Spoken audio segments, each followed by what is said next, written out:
Welcome to the Instagram Stories for Friday, December 19th. I'm your host, Daniel Hill, and this is the weekend edition. Today on the show, we're going to talk about Instagram implementing a limit of 5 hashtags per post. We'll also talk about TikTok being sold off, which companies are going to be majority owners of TikTok going forward, and we'll hear the head of Instagram, Adam Mosseri, as he gives his take on what TikTok has done really well and where they've faltered. We'll also hear from Lauren, the program manager at the YouTube Creator Insider team, who talks about some of the updates that the YouTube team has been working on, including voice replies, YouTube Create app is finally going to be available on iOS, and Google's AI tool Nano Banana coming to YouTube posts. All of that plus more on today's episode, but first, here's a quick word from our sponsors. Welcome back. Let's start with the Instagram news. The head of Instagram, Adam Mosseri, posted in his broadcast channel yesterday, hashtag update.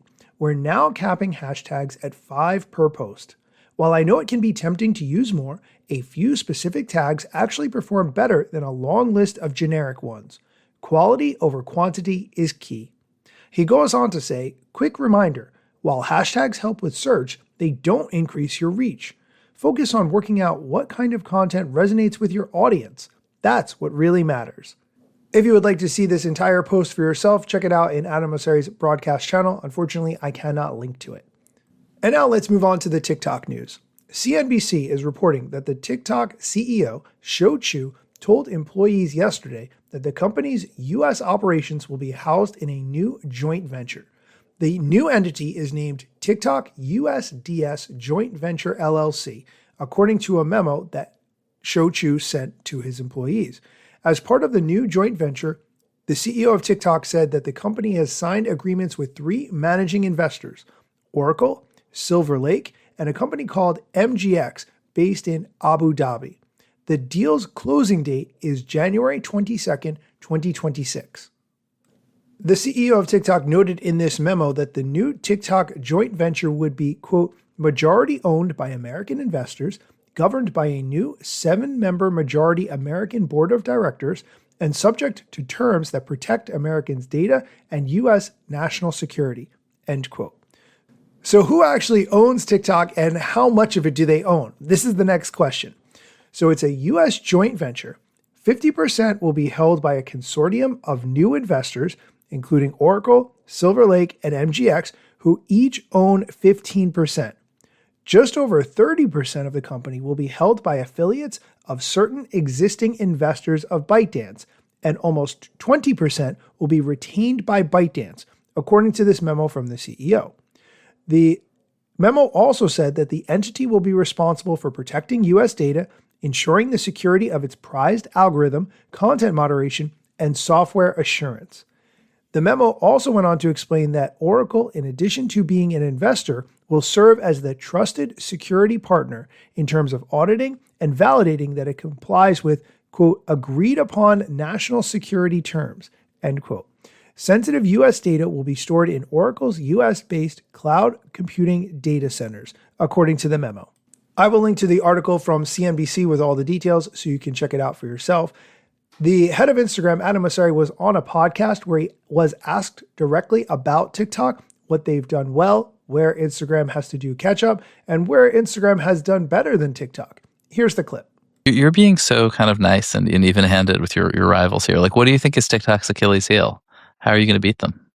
It's going to be hard to beat them. The United States government? No, yeah, I mean, that's a whole other conversation.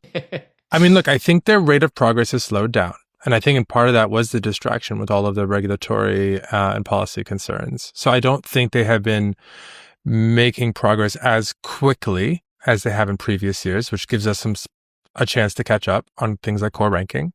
I think we monetize way better than them, particularly if you look at not just revenue, but profits. But their revenue globally is doing really, really well. But on the profit side, I think we're pretty far ahead of them. Here's a big question is like, they are very much applying lessons they've learned in China to the rest of the world. And there's good and bad, or pros and cons are to that. So one is the pro is they had a massive faith in the short form video format long before anybody else did. Musically and the early versions of TikTok were not retentive, and they spent billions of dollars a year jumping into promoting it, and it seemed crazy to the rest of the industry. But their faith from talking to people at their competitors in China came from the fact that they had proven the market in China, and they were confident it would exist elsewhere, and they just needed to keep pushing to get there. So on one hand, that's really interesting, right? That's them seeing into the future in a sort of that way. The flip side is, the super apps, which are very popular in China, are not popular in the same way outside of China. And I think they're turning into a Chinese super app. TikTok is. And that may or may not work outside of China. And so, now, are they overly projecting one win on the next? Or am I just, a naive, out of touch Westerner who's underestimating where the future is going to be? Like, I don't know. But that'll be interesting to see how that plays out. But I feel like Instagram's too complicated, and I love TikTok. It's a great app, but it is really complicated at this point, and increasingly kind of crazy. Okay, I'm going to check out the rest of the episode and see if there are any noteworthy parts to share here. If I do find them, I will, of course, play them on the show. We're going to take a quick break. When we come back, we're going to hear from Lauren at the YouTube team talking about the updates that they've been working on, including the YouTube Create app finally coming to iOS and AI in YouTube posts. Stick around. Welcome back. Here's Lauren from the YouTube Creator Insider team with what they've been working on. I'm going to speed up the clip, and I'm going to cut out the parts that I think are not so interesting so that it goes a little bit quicker. Welcome to the last newsflash of 2025. Let's get into it. In October, we talked about the expansion of our voice replies feature, which enables creators to reply to comments with their voice. We're happy to share that we're now expanding the feature to millions of creators. As a refresher, creators with access can navigate to one of their videos via the YouTube app, find a comment they want to respond to, tap reply, then tap the Soundwave icon, record a voice reply, and then post it as a comment. Or on Studio Mobile, click on Community and follow the same instructions. Voice replies can only be left by creators on their own channel via Main App or Studio Mobile, and all viewers can engage with these comments. The max duration of a voice reply is 30 seconds, and creators will be able to listen to and re-record their voice reply before posting. We hope that the voice reply expansion enables more meaningful relationships between creators and their audiences. Moving on, we've heard feedback from our global community and multilingual viewers regarding preferences for auto-dubbing and making it easier to consume content in their language of choice.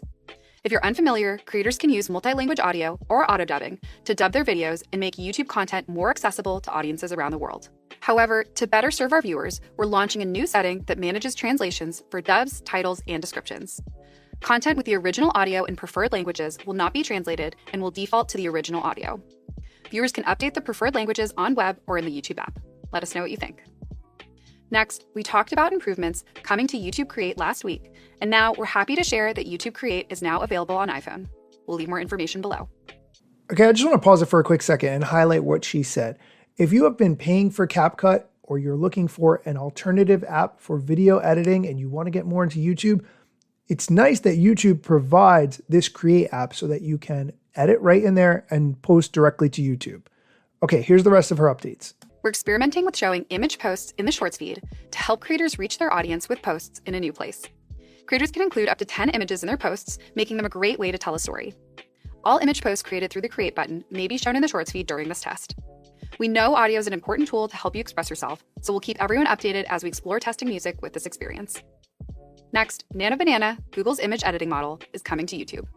Creators can use the feature to edit image posts and connect with their audience in new creative ways. With Nano Banana, you can edit images in your YouTube posts to transport yourself to different locations, try on new outfits, switch up hairstyles, or time travel to different decades. You can also remove a distracting object or change a background color by easily adding, removing, or modifying specific elements with just a prompt. Lastly, you can refine your aesthetic by restoring older photos or adjusting the vibe to match your channel's branding. Any images edited using Nano Banana will automatically show a disclosure that the content is made with AI. This will be available to users who are over 18 and in the US, Canada, New Zealand, and India. At this time, prompts must be entered in English. The team plans to bring this feature to more locations and languages soon, and we'll keep you posted. Okay, I'm going to just cut in because she gives a bunch of updates that are not that interesting. But at the end, she concludes with a little bit about all the team has accomplished over the past 12 months. And I think that's a great thing. Now, before we close out the year, I want to take a moment to look back. It's been a massive year for all of us, from title A/B testing to Ask Studio and the Inspiration tab, to Hype, to auto-dubbing, and everything in between. But more than the features, we want to thank you. This channel has always been an experiment in rapid communication, but it's the dialogue with this community that makes it meaningful. Thank you for your patience, your passion, and for keeping us honest as we navigate the future of the platform together. We're already heads down on the roadmap for 2026, and we can't wait to show you what's next. We've got a lot more in the works to help you grow, connect, and keep doing what you love. From the creators of YouTube to YouTube creators, thank you for a truly great 2025. Okay, that is going to do it for today's episode. Be sure to come back on Monday for when we break down what the head of Instagram shared on his recent Ask Me Anything. As always, thank you so much for listening. Yeah. Let's get it. The year was 2013. You posted your first pic and you're glad your post got seen. Your friends liked it too, but what you didn't know is what posting on that platform would do. Taking all your time and attention, doom scrolling. Also, let me mention, you gotta post on every platform, putting content on every set just to conform. Likes gave you validation and you got hooked. Now engagement is down, you feeling overlooked. Hey, keep coming back for more podcasts. And find me on Instagram at Daniel Hill Media. I'm gone.